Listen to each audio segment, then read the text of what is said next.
Avoir un business à côté, un side hustle, un job d'appoint demande nécessairement de la patience, de la discipline et de la persévérance. Maintenant, si tu arrives à mettre ces qualités de ton côté et à passer à l'action, ça t'assurera des revenus confortables, voire même très confortables. Toutes les idées business que je vais développer avec toi, que je vais partager avec toi pour t'encourager à en choisir une ou deux que tu pourras mettre en place dans ta vie, tu peux les développer de n'importe où, de n'importe quel pays et quelle que soit ta culture. Reste avec moi jusqu'au bout de cette vidéo parce que je suis sûre qu'il y a sûrement une idée qui va faire tilt et qui provoquera le déclic chez toi et qui te permettra d'avoir des revenus confortables. Bonjour et bienvenue sur L7 Finance. Moi, c'est Visla. Donc, sur cette chaîne, je te parle argent, finance, épargne, budget, mindset, positivité de manière très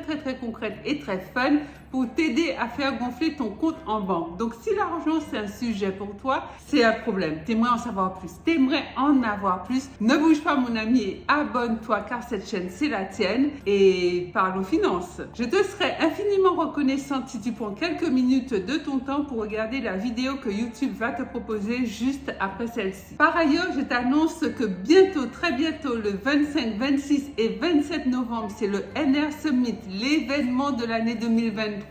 Donc, je t'encourage à réserver ta place. Tu trouveras toutes les informations en barre de description. Et on se retrouve au NR Summit. On va parler immobilier, finance bien sûr, et également business. Tu seras entouré de personnes comme toi qui ont faim, qui ont la dalle et qui ont vraiment envie comme objectif pour finir 2023 et commencer 2024 en beauté de changer leur vie. Premier business que tu peux commencer de n'importe où, c'est de lancer dans l'alimentation transformée. Tu as sûrement déjà entendu parler des chips. Chips de pommes de terre, chips de bananes, chips de manioc, chips de patates douces. Enfin bref, on peut faire des chips, c'est un exemple, on peut faire des chips de n'importe quel aliment. Et les chips de patates douces, par exemple, eh bien, on est parti d'un aliment et on l'a transformé en un autre aliment. Et ce business-là a vraiment le vent en poupe. Et tu n'as pas besoin d'avoir une vraie usine d'agroalimentaire, de transformation pour pouvoir te lancer là-dedans. Tu peux commencer dans ta cuisine, évidemment t'enquérir des normes en matière d'industrie alimentaire puisqu'il y a des normes d'hygiène à respecter, des process alimentaires à respecter. Il suffit que tu obtiennes pour les pays français, que tu obtiennes l'agrément et vraiment tu pourras te lancer en toute facilité dans un processus de transformation alimentaire simple. Il faudra que tu aies un bon packaging, un beau packaging et que tu puisses distribuer ton produit fini, que ce soit le vendre sur le marché ou alors obtenir un droit de distribution dans les supermarchés ou même dans les épiceries de ta ville ou voire même les épiceries fines parce que souvent les épiceries fines sont friandes de ce genre de produits select qui ne sont pas distribués en masse dans les supermarchés. Bien sûr, ton processus de vente doit être fiable, il doit être fixé, mais une fois que tu as tes canaux de distribution, tu peux même avoir des revendeurs, mais je t'assure que ce business a l'air compliqué comme ça de prime abord, mais ne l'est absolument pas. Tu peux le faire par exemple pour des fruits ou des légumes que tu transformes en chips par exemple, mais tu peux également le faire pour si tu veux confectionner par exemple des sauces. Peut-être que tu cuisines et que tu as une sauce qui est vraiment de ton acabit, tu as un savoir-faire, tu as même peut-être ta propre recette et que ta sauce est reconnue pour être excellente, et bien pourquoi ne pas la conditionner, la réaliser à grande échelle de manière à ce que tu puisses la vendre. L'alimentation transformée peut également se vendre en ligne et là, le monde est à toi puisque tu pourras livrer tes produits dans un bon conditionnement dans le monde entier. Ce business est idéal pour toi si tu aimes tout ce qui a trait à la restauration, à la cuisine, tu as une certaine dextérité culinaire, mais que tu n'as pas envie de t'embêter te prendre la tête à faire des plats, à cuisiner vraiment de manière traditionnelle. Tu peux vraiment cibler ton expertise et vendre dans l'alimentation transformée. Deuxième business, le marketing d'affiliation. Ça, c'est un business qui est très connu, mais encore très peu usité. Dans les pays anglo-saxons, je t'assure qu'il y a des personnes qui sont devenues multimillionnaires rien que par le marketing d'affiliation. Le marketing d'affiliation, c'est quoi? C'est-à-dire que toi, tu génères du trafic, tu amènes des clients potentiels, des prospects vers un produit ou un service qui appartient à quelqu'un d'autre. À chaque fois qu'un prospect issu de ton trafic clique et achète le produit ou le service, tu touches des royalties, tu touches une commission ou un pourcentage sur la vente. Pour ce faire, la plupart du temps, ton client, c'est-à-dire celui qui produit le service ou le produit, te génère un code particulier qui t'est attribué ou alors un lien d'affiliation. C'est ce code ou ce lien d'affiliation qui te permet de traquer, de tracer le trafic que toi tu génères et de savoir qu'à chaque fois qu'une vente se fait, qu'elle est ou pas issue de ton trafic. Si le client qui a acheté le produit a utilisé ton code ou a utilisé ton lien d'affiliation, que ce client-là vient de toi et automatiquement tu touches ta commission. Donc ça, c'est tout bénéfice pour toi. Pourquoi? Parce que tu ne fabriques pas le produit, tu t'occupes pas du tout d'expédier le produit, tu t'occupes pas du tout de SAV et tu touches de l'argent sans rien faire, sans stock et sans tracas. Il faut savoir que Amazon, oui, le grand Amazon peut générer à n'importe qui d'ailleurs un lien d'affilié et à chaque fois que quelqu'un achète un produit qui est vendu sur le site Amazon via le lien d'affilié, cette personne touche une commission. C'est vraiment une idée business à ne pas négliger. Troisième idée business, être revendeur. Tu trouves un manufacturier ou un fabricant, tu sélectionnes 1 à 2 produits qui te font plaisir, que tu aimes et que tu as envie de vendre et hop, le tour est joué. Il te suffit de prendre des photos de ce produit ou de ces produits et de les uploader sur tes réseaux sociaux, que ce soit Facebook, Instagram ou autre, et d'en faire la promotion. Si ce sont des produits auxquels tu crois, tu peux être sûr que tu pourras les vendre parce que tu pourras en parler et tu pourras en faire la promotion. En plus des réseaux sociaux, tu peux également en parler à ton entourage, à tes amis, à ta famille et les vendre comme ça par le bouche à oreille. Ensuite, à chaque fois que tu as une vente, il te suffit de contacter ton manufacturier ou ton fabricant qui lui se charge d'expédier le produit au client qui t'a acheté. Évidemment, toi, tu vas payer le fabricant, tu vas payer le manufacturier, mais ton prix sur tes réseaux sociaux ou le prix que tu vends à ton entourage, évidemment, est supérieur au prix que vend le fabricant. Mettons par exemple que tu vends des sèche-cheveux musicaux. Alors en même temps qu'on se sèche les cheveux, on a une musique d'ambiance et que ton manufacturier qui fabrique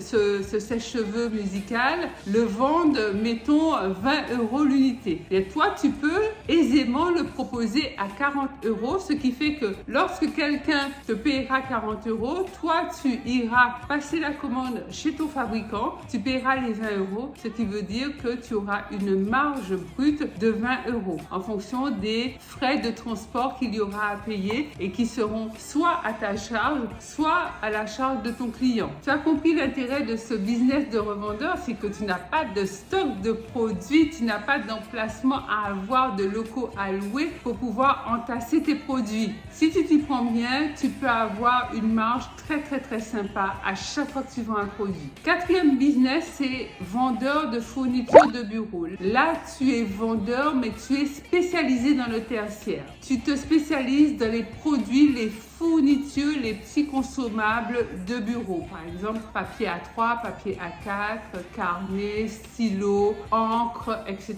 Tu es à la disposition des entreprises en leur vendant et en leur livrant ce dont elles ont besoin. Elles te passent commande en amont, par exemple 10 ramettes de papier et 15 stylos bleu, vert, rouge et noir, et toi, tu leur livres. Ça veut dire que tu as tes contacts, tu as ton propre réseau de revendeurs de ce type de matériel qui évidemment te vendent moins cher. Toi, tu livres, donc tu factures avec ta marge les consommables qui t'ont été commandés et tu peux également mettre des frais de livraison. Si ce business te plaît, tu peux même créer des forfaits, c'est-à-dire que chaque mois tu livres tant de pièces, tant d'unités de telle gamme aux entreprises qui t'en font la demande. Tu peux même également mettre en place des systèmes d'abonnement. Comme tu es un acheteur récurrent et fidèle auprès des revendeurs de la place, tu peux vraiment bien négocier tes prix d'achat de manière à avoir une marge confortable une fois que tes entreprises te payent leurs commandes. C'est qu'un business que tu peux mettre en place, c'est chauffeur privé occasionnel. C'est un super bon moyen de faire passer ta voiture d'un objet complètement passif à un actif qui te rapporte de l'argent. Regarde bien autour de toi. Beaucoup de personnes vont à l'aéroport tous les jours. Beaucoup de personnes reviennent de l'aéroport tous les jours. Qu'est-ce qu'elles font? Elles prennent un taxi, elles prennent un Uber.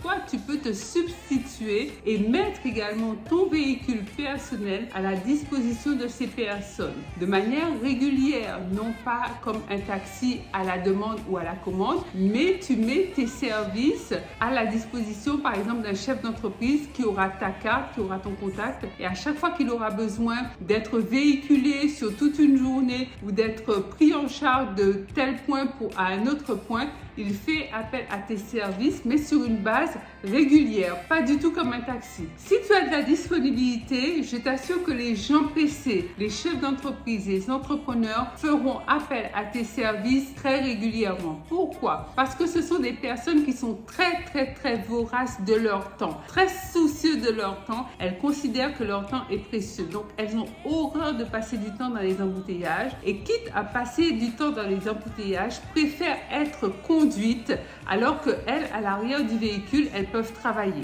Le trafic fait perdre du temps aux gens qui ont besoin de temps. Donc toi, ton service, c'est de proposer à ces personnes-là de ne pas perdre de temps puisque toi, tu conduis pendant qu'elles font autre chose. Ils pourront travailler à leur business pendant que toi, tu patientes tranquillement et que tu t'assures de les amener à bon port. Tu pourras avoir des gens qui vont louer tes services pour la journée parce que ces personnes-là ont 2 ou 3 meetings dans la journée. Par exemple, elles peuvent être à un meeting pendant 2 ou 3 heures, peut-être 4 heures. Pendant ce temps-là, toi, tu attends patiemment puisque ta journée est louée. Donc, tu peux attendre sur place patiemment ou au contraire vaquer à tes occupations et t'arranger pour être là, disponible au moment où ton client aura besoin de toi pour aller à son second meeting. Il n'est pas question d'avoir du retard dans ce genre de business. Je te propose de voir la suite des business que tu peux commencer de n'importe où